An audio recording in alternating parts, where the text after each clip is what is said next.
Proud moment na andun na siya, nakapag-aral, naka-graduate na siya. I saw her um, manage her life alone, independently. I'm proud the first Canadian college to offer those types of programs. Nice. And then Or yung sa mga pagkakitaan. yes. And then yung pagka we can say na there are a lot of opportunities in the area pa rin talaga.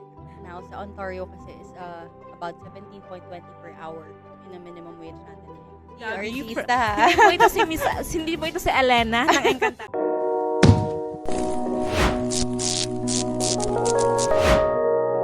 Hello everyone! Welcome back to another episode of Hive Life Podcast.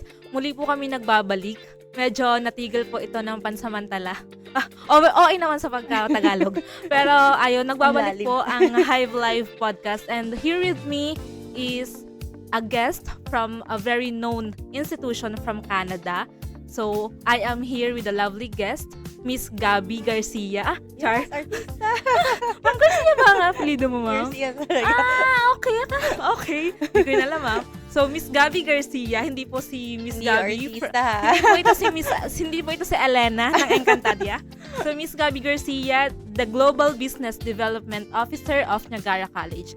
Miss Gabby, you can introduce yourself and a little bit about Niagara College. Okay, thank you very much for that introduction. And of course, ECC Hive for this opportunity. No? So again, I'm Gabby Garcia. I'm the college representative or the Global Business Development Officer in Niagara College based dito sa Philippines. So anything about recruitment or students dito sa Philippines, I take care of them, of course, with the help of ECC Hive. So yeah, basically, I'm from Niagara College. I represent them dito, no? So we are located in the province of Ontario. And then definitely we'll talk about more about our programs or scholarships later on. Yes, napakaswerte naman ng ECC Hive. Napasinayaan. Naging guest Lalo natin. ng ano natin today. Naging guest natin ng isang sikat na artista. Ma'am, nabibintang ako kasi Gabby Garcia. Baka abangan nila si Gabby Garcia. Opo, na guest natin si Alena. So, ayan, ma'am, you talk about the province. So, can you describe more about yung environment? Kasi Niagara, very known siya na location sa Definitely. Canada. So, can you tell me more about it po? Okay, Or tell so- us about it. Okay, so Niagara College is located in the province of Ontario, specifically in Niagara region, no? So, of course, with our name pa lang, we are located sa tourist destination na Niagara Falls. Yes. So, dito sa location natin, we can say that they get the best of both worlds. Yung mga students natin dito. Why? Because it's a mix of province and at the same time, nasa tourist spot sila. So, hindi siya ganun ka-boring. And hindi siya yung medyo quiet for those na gusto ganun ng lifestyle. So, this is a perfect location for them. We also have, of course, four weathers, no? So, yung mga gusto mag-Canada, dapat ready tayo sa lamig. Though we have, of course, winter, spring, summer, fall. Pero syempre, most of the time talaga, medyo malamig than what we're used to dito sa Philippines. So, definitely, ako, gusto ko malamig kasi medyo init talaga sa atin. No? Yes, So, ma'am. yeah, so yun ang weather natin sa Niagara region. Okay, so hindi naman siya super like extreme cold. Hindi naman, but of course, pag winter, no? Pero the next seasons naman, manageable naman siya. Okay. Makaka-adapt din sila. Okay, so ma'am, can you also describe about your campus? Campus. Opo. Mhm. Since if I'm not mistaken, malapit siya sa Niagara Falls, which is Yes. really popular among Correct. among all. Correct. So, sa Niagara region, we have two campuses. That's the DJP or Daniel J. Patterson. Yun yung nasa Niagara on the Lake. And then yung isa nating campus is nasa Welland. So, mga 10 to 20 minutes away lang siya from each other. Magde-depend kasi sa program kung ano kukunin nila kung saan campus sila mapupunta.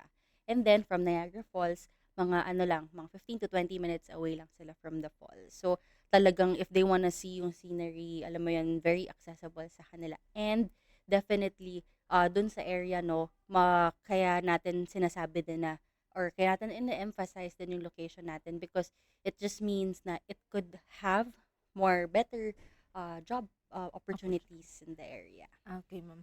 Since you talk about opportunities din, ma'am, no?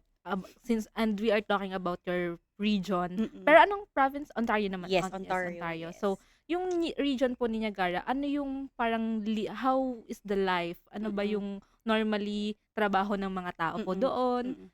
especially as an international student, Yes. ano yung ma-e-expect nila pag Mhm. dumating po sila doon? Okay. So, since ang ano natin is tourist spot, no? So, mostly, of course, hotels, so, Hmm. nasa ano yan, culinary, retail, hospitality na mga trabaho. Yun yung first na makita nila ng mga part-time job. So, sa kitchen, usually cafeteria, restaurants, yan. Yan yung mga possible na una nilang mga part-time jobs. Can you also talk about cost of living Mhm. po doon? Since ano siya, tourist Mm. destination, so ano may effect ba 'yon sa magiging Right. cost of Okay. living po? Good question, no? Kasi baka for some, ang impression nila is baka mahal dyan because it's a tourist spot. So, we can definitely say na hindi compared to bigger cities like Toronto, Vancouver, Yeah. and Montreal. So, we can still say na affordable cost of living within Niagara region. So, just so may idea na yung viewers natin, no? Usually kasi pinipili nila is yung off-campus housing. Mm. So, basically, may sarili silang kwarto, shared kitchen, yun yung setup. Sa isang bahay, could be 3 to 4 bedrooms, no? Depende. Ang rental nila doon for isang tao is nasa 550 to 650 a month. But take note, Hmm. maganda doon kasi kasama na yung utilities Yeah. doon sa rental nila. So yun, more or less doon sa accommodation natin is nasa ganong price range. Yeah, at least we know that even I mean, win-win situation, nasa Yes. maganda ka ng Mm-mm. spot, mas Mm-mm. manageable pa yung cost of Correct. living mo. Yes, So, definitely. Niagara is one of the, good places that you must consider Mm-mm. when you wanted to be an international Yes. student. And since we have talked about your region na, ma'am, Mm-mm. let's go to, sorry, ma'am, Mm-mm. I forgot to ask you, how did you start po dito kay Mm. Niagara? Yes, Okay. ilang years ka na? Mm-mm. Paano ka ba naging officer ni Mm. Niagara? Okay, so a little more, a little bit about me, no? So, magto 2 years na ako sa work na to. So, I started actually, my background is sa marketing talaga. But, I think this was 2023, late 2023, no? I was looking for a job. And then, yung mga close friends ko kasi is, yun na yung parang era nila na gusto mag-aral abroad. Hmm. And then, fortunately, two of my close relatives and friends, dito nag-aaral Oh, sa Niagara wow. College. So, nung nakita ko siguro dahil may mutual or may relevant na dahil nga dito sila nag-aaral, nakita ko yung job, and then sabi ko, I'll try my luck. Sabi ko Hmm. kasi parang it's very fulfilling to help students, like go to Yes. Canada, no? Kasi I myself this was also once my wish Yeah, yung I mag-aral agree. din. So, nung sabi ko, what if baka hindi pala ako mag-aaral doon? What if ako pala yung tutulong? Yes, So, yes, mag-guide. thankfully, I got the job. Ayun na, so tumatagal na ako, or ano bang Tagalog? Tumagal na ako. Mm. So, ayun, so it's it's a fulfilling job for me. So far, ma'am, ano yung mga good sides and Mm. bad sides na naranasan mo being Um, an mm. officer? Okay, sige, paano ba? How do I say it? So, sa work, any work, wala naman madali, no? So, Mm. everything comes with sacrifices. There are good and bad things. But I can definitely say with this job, there are more good things. It's because like what I've mentioned, no, it's a fulfilling job kasi you're able to help start the journey ng students na who wants to study abroad, and you're able to share the knowledge kasi usually ang unang ano diyan is baka mahirap, baka Yes. hindi ko kaya, 'di ba? But with our help, like tayo, we support each other. You're Mm. a trusted partner. So with our help, no, they're able to start yung journey nila na yun. So yun, I think that's the very good part of being in this job, is being able to help them start their journey. And it's not just because of studying, eh. It's more than just the education, no. So Yes. pag-aral nila, they're able to work and then eventually live there. So kumbaga, it's nice to be a part of that journey. Bad side, I'm not sure if there's a bad side, no? Kasi yun nga, sabi ko nga, lahat ng work may pagod. Yes. Andyan na yan. So, I cannot say that it's a bad side kasi it's a privilege to be able to have a job na ganito. Yes. So, Siguro, yeah. ma'am, since we're on the same industry, siguro Mm-mm. yung mga nagiging bad side lang dito sa atin is Mm-mm. yung mga changes sa policy. Well, yes. Ayun, yeah, I Yes. could say, yung refusals, pag may mga students Mm. na refusal, so, I also feel bad pag ganyan, kasi especially if you've done your part, 'di ba? Mm. Nagawa naman nila, and then may refusal. So, doon lang siguro medyo natin, challenging times, especially ngayon. We know, no? But Mm. again, that's why we're here, to let them know na Canada is still open. Yes, ma'am. Mm. Ma'am, I'm just curious since syempre as part of Niagara, you have talked to a lot of students who wish to study in Canada or in Mhm. Niagara specifically. So, ano yung parang pinakatumatak sa yung kwento ng student? If Mhm. you have po to share.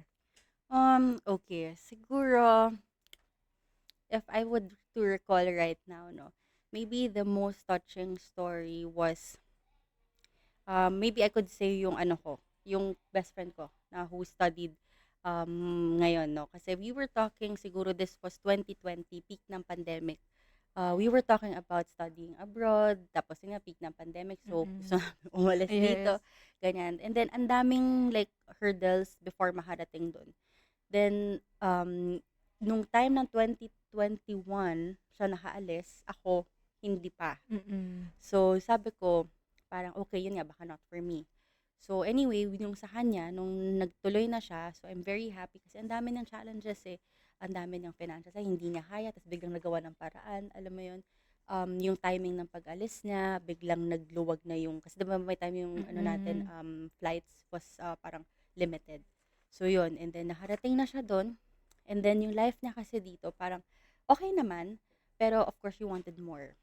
So, pagdating na doon, alam mo yung proud moment na even if I'm not part of that, ano, na dapat kaming dalawa Mm-mm. sabay, yung proud moment na andun na siya, nakapag-aral, nakagraduate na siya, I saw her um, manage her life alone, independently, kasi andito yung family niya eh. Andito yung mom niya, andito yung dad, yung mga kapatid niya. So, malaking bagay sa kanya yung umalis siya. Yes. So, nakita ko siya mag-grow. And then, kinukwentuhan niya ako lagi, PGWP na ako. Ay, pa-PR Nice. na ako. And then, right now, no, from Niagara region, I think she lived there for almost 4 years.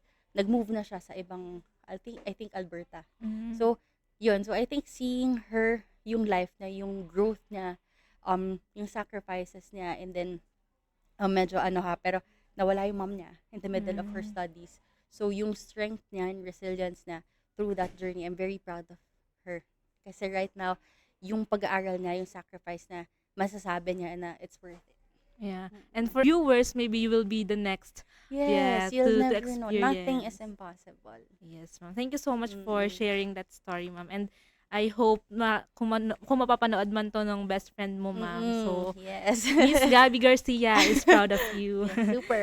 Yes. Let's talk about the school Mm. itself na sa Niagara College.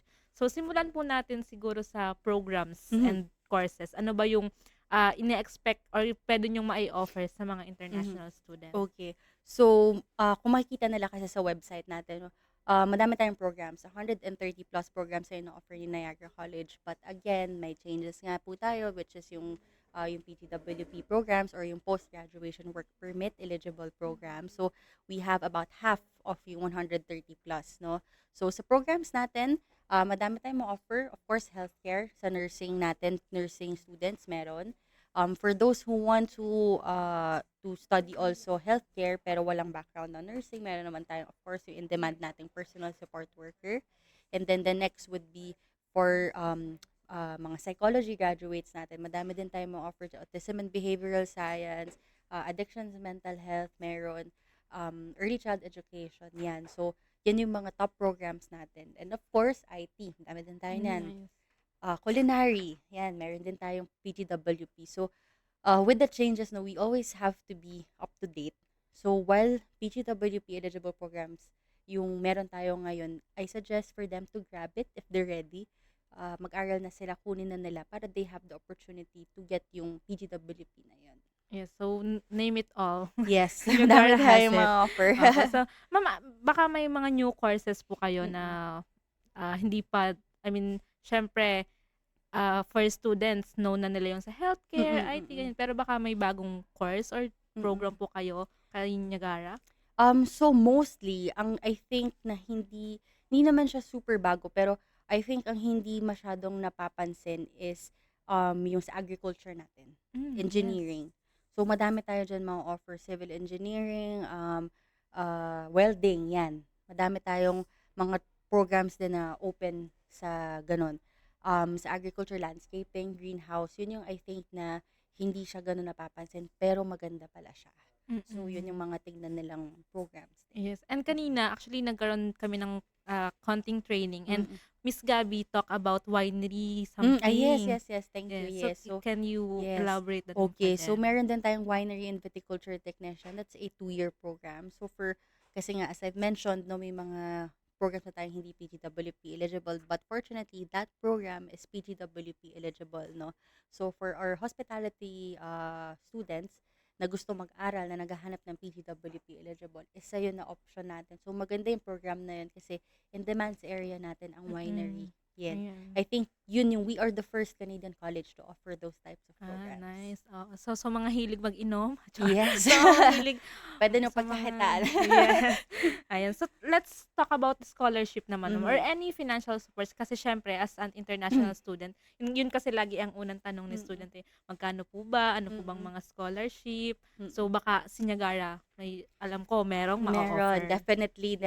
Malaking tulong yan sa international students natin. So, Niagara College offers up to 3,000 CAD entrance scholarship, Yes. no? So, madali lang yun. Form lang kailangan nyo apply. Basta apply kayo with ECC Hive. Ayan, nice. Oo, ano yan, up to 3,000 CAD. So, magagamit nyo siya. Entrance scholarship siya at for the first year of your studies. Yes. So, Mm-mm. actually, yung 3,000 sa peso, magkano Oo, na rin parang yun? almost mga 100,000 din So, ang siguro. laking Mga bawas na ganon. rin. Yung Mm-mm. 3,000, may i-add mo na siya sa living expenses Right, mo when you're correct. there. Mm-mm. So, any financial aid po ba aside from scholarship? Mhm. Baka may mga, ano bang tawag? Awards, Mm-mm. bursaries, mga ganon. Okay, so meron naman tayong other scholarship. So, pwede nilang tong applyan. Depende na sa performance, sa grades nila later on. Ayan. So, Oo. sa mga Pinoy naman, Oo, competitive pero naman. yes, actually, Filipinos are known Yes. na very smart.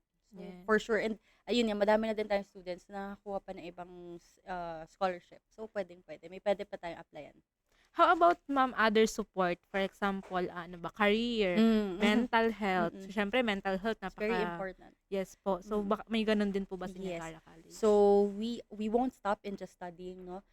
We won't stop in helping and supporting. So, we do have a department called ISA or International Student Advisor. So, doon po nga pasok yun kapag kailangan nyo ng support when it comes to mental health, housing, accommodation, career support, we do have that. So, even interview skills, pag-build ng resume ng students natin, meron. So, lahat yun pwede kaming tumulong. So, anytime, pagka andito kami to help you pag nasa Philippines kayo. But when you get there sa campus natin, definitely, someone will be there to support you also. Okay. And also, I remember, ma'am, about your bus pass, nabanggit mo kanina. So, I think, din siya, makaka-hook din siya ng interest for our international students. Correct. So, So, as long as enrolled kayo or student kayo sa Niagara College, you already are paying for your bus pass na unlimited dun within Niagara region. So, let's say galing ka sa bahay, papunta sa school, papunta sa work, may nakalimutan ka, balik ka ulit. Okay lang kasi you already paid for the bus pass. Basta student ka sa Niagara College, enrolled ka, you get that advantage. Yes. Sa mga gala is live. So, Oh. pwede siya. Pero, ma'am, yung sa bus, may ano ba siya? May schedule or anytime? Yes. So, once they get there, merong parang transit app, yung bus app. So, they just have to download that. Tapos, ayun, makita naman nila yung schedule doon. Okay po. Sige. So, now that we talk about support and programs within the college, for example, nag-grab na nila yon and then nakagraduate na sila. Ano naman yung mga opportunities nila after graduation, ma'am? Okay. So, after graduation, definitely, malaking bagay na kapagtapos sila sa isang Canadian institution o specifically Niagara College. So, from there, usually, of course, the work that they get is aligned to their background also na pinagtapos or sa pinag-aralan nila. So, depende. Kung sa healthcare sila, definitely may makukuha din silang healthcare na work. Kung hospitality, culinary, meron tayong kumbaga we can say na there are a lot of opportunities in the area pa rin talaga. Can you talk about, ma'am, minimum wage? Okay, so right now, sa Ontario kasi is about 17.20 per hour. Yun ang minimum wage natin ngayon. Okay, so Oo. regardless kung part-time, full-time. Yun ang minimum wage minimum. natin. And speaking of part-time, ma'am, students can work Mhm. while studying, right? Yes, correct. So while studying while studying part-time is 24 hours a week off campus yan. Then you also have an opportunity to work another 12 hours on campus naman. Okay. So ano yung mga available na pwede On nilang campus. part-time and on and off kung Mm. mabibigay niyo, ma'am? So, sa on-campus, usually mga student ambassador, social media assistant, possible sa library, mga ganyan Mm. types. Or, yun nga, since meron tayong facilities in the campus, like sa culinary, winery, may mga hiring din dyan. So, abangan lang Nice. nila. Yes, very active naman si Niagara College when it comes to that. Sa off-campus naman, as I've mentioned, yun nga, usually sa retail, sa kitchen, sa cafeteria, coffee shop. Kasi tourist, ma'am. Mm, mm. Tourist Yan ang tourist mga, siya, oo. Ang place. masasabi lang namin all the time is, of course, usually dapat wag mapili, especially kung part-time Yes. job, no? So, para at least kung gusto natin agad ng trabaho, wag lang tayo masyadong mapili ng trabaho muna sa una. Later on naman, definitely you'll get the job that you want. Okay. Sacrifice lang konti sa una. How about ma'am sa ano naman, length of work? Parang Mm. gano'ng katagal sila eligible mag-work after Mhm. graduation? Okay, so ito na yung PGWP, no? Mm. So, ang 1-year program natin, equivalent siya to 1-year PGWP. Ang 2-year program is equivalent to 2 to 3 years PGWP. And 3-year program, up to 3 years. Yun na yung max natin, 3 PGWP. years. Okay, so definitely you can have kung kukuha kayo ng 2 to 3 years, 2 years program and luckily nakakuha kayo ng 3 years PGWP. 5 years na stay So nila, yeah, diba? 5 years stay and they can process their kung papalarin po, Yes, oo. their But permanent. malaking ano na yun, kumbaga ang haba na ng time na yun. So how about ma'am, syempre ang mga Filipino students, ano din sila, gusto nila may Filipino din dun sa pupuntahan nila. How about the Filipino community, ma'am? Ano yung meron sa Okay. Niagara College? So, we're proud to say, no, malaki na yung Filipino community natin dun. So, we have Filipino international students way back and nag-grow na talaga siya. May mga graduate na, may resident na doon. Up Nice. until now, may students pa rin tayo na Filipino. So, I can say that we are part of the top nationalities inside our campus. So, I think that will also help when it comes to, minsan, syempre, homesickness, ni natin may iwasan Yes, yan. But, once you're a student there, seeing other Filipinos also, I think that would definitely help also. No? So, we can say na maganda yung environment natin, Niagara College, Filipino community, and actually na-adapt na nga nila yung campus namin. Meron na kaming karaoke nights. Nice. Opo, itatanong ko nga sana ma'am kung may mga fiesta ba dyan, Yes, Christmas oo. party. Yes, so meron na silang mga gano'n, minsan may mga boodle fight na yan na, oo. So, Nice. very, tayo, malaki yung Filipino community So, natin. may mga ano ba dyan, parang kunwari yearly ganap or yearly like group? annual, Yes po. yes. Oo, minsan meron tayong, kunwari, basketball na for Nice. Filipinos. Ayan. So, hindi Very naman active. maho-homesick Oo. ang mga Pinoy sa Niagara. Trying our best to help also, of course. Kasi yun nga, it comes with, din, syempre, studying there, malaking bagay yan. But, minsan natin may iwasan, mamimiss natin yung Pilipinas, diba? So, we're trying our best to help cope up dun sa mga ganyang moments natin. How about Filipino restaurants po or Filipino yes. supermarkets? Meron din po. Hindi lang ako familiar sa specific names, no? Pero meron. So, na-adapt na rin natin sa... May Jollibee dyan, ma'am? Meron, yes! Yes. Hindi natin ganun mamimiss yung... Yes, that's enough. Oh, Jollibee, true. So, really, how to say this? Parang since we're talking about Filipino community, may nagre-ring ba sa inyo na success story from a Filipino student na na-handle nyo and then ngayon parang sobrang ganda na ng buhay doon? Yes, okay. So, there are a lot na rin talaga no na minsan magte-text sila na Miss Gabby, na-accept ko na rin sa una pa lang na-approve na yung student visa ko, tapos may ay graduate na po ako, yung Nice. PR na po. So, ang dami na talaga. So, I'm really happy for them, genuinely. So, hindi naman imposible. Oo. So, Yes, yes. definitely. So even I just want to mention, no, kasi nga with the changes, that's important that we have to be aware. So that's why we have like ECC, our partner, to help guide you, no. And even if madami tayong narinig about Canada ngayon, it's important to, for example, set consultations, mga ganyan, kasi we have to be updated sa current situation talaga. Kasi totoo naman, madaming changes, but Canada is still, yun nga, widely open. Yes, ma'am. So, for our international students and for our viewers na ngayon lang narinig, opo, may ganitong pathway for you. Pwede ka mag-aral sa Canada, kay Niagara College, and you will able to stay there up to 5 years sa Canada. So, for them po, na yun nga, medyo bago pa dito, baka mag-guide mo sila, ma'am, for the requirements, ano ba yung mga kailangan ihanda ng Mhm. students Mhm. for them to Good be able question. to apply? Yes. Okay, so with us, no, Niagara College, very straightforward or lenient yung admission requirements natin for Filipino. So, kung high school graduate kayo, K-12 or kahit old curriculum,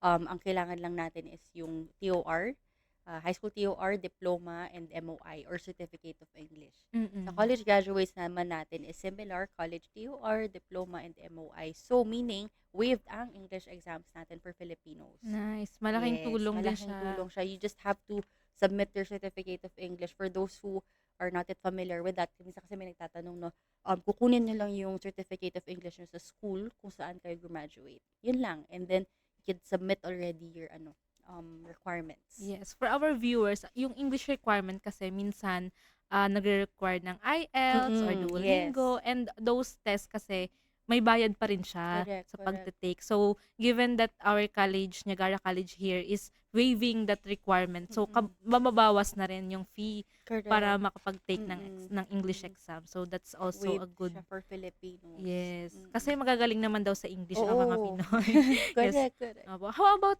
ma'am, nakakalimutan ko ng tanong, tuition fee. Tuition fee. Okay. So for tuition for all of our programs, no, it ranges from about 17 to 20,000 Canadian dollars for one school year.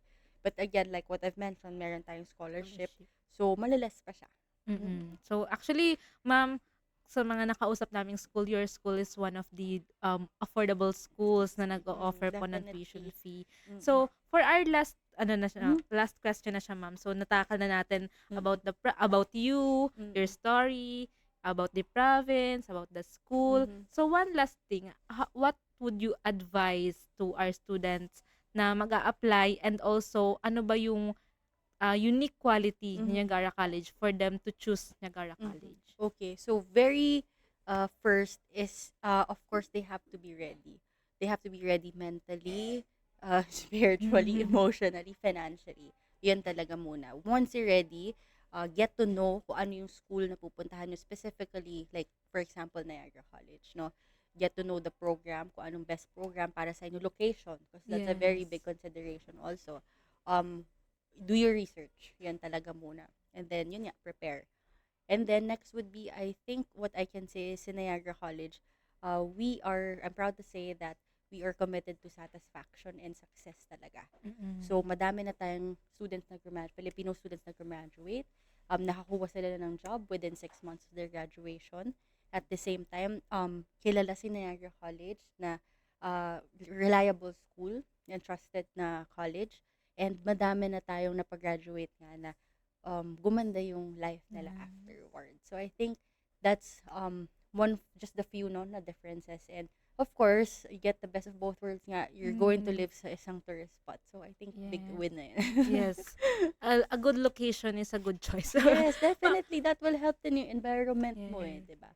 Malaking bagay yun kapag hindi mo gusto yung environment mo. Parang it ma-affect affects you. din. Yes. So, kung gusto mo yung environment mo, syempre, yun nga, mabubuhayan ka. Yes, it will boost your mood din kasi. Yes, And ma'am, ano ba yung ni Niagara College? Motto or slogan? Yung parang tagline? Well, we call it simply as, this is NC Life. This is NC Yes. Life. Okay. So, with that kasi, it shows yung students natin how they are successful right now. Kaya simple as when we say na this is NC Life, meaning parang, kami, kumbaga we are proud to be a graduate of Niagara College. Ganun. Yes, ma'am. So, for everyone, that is all. Okay.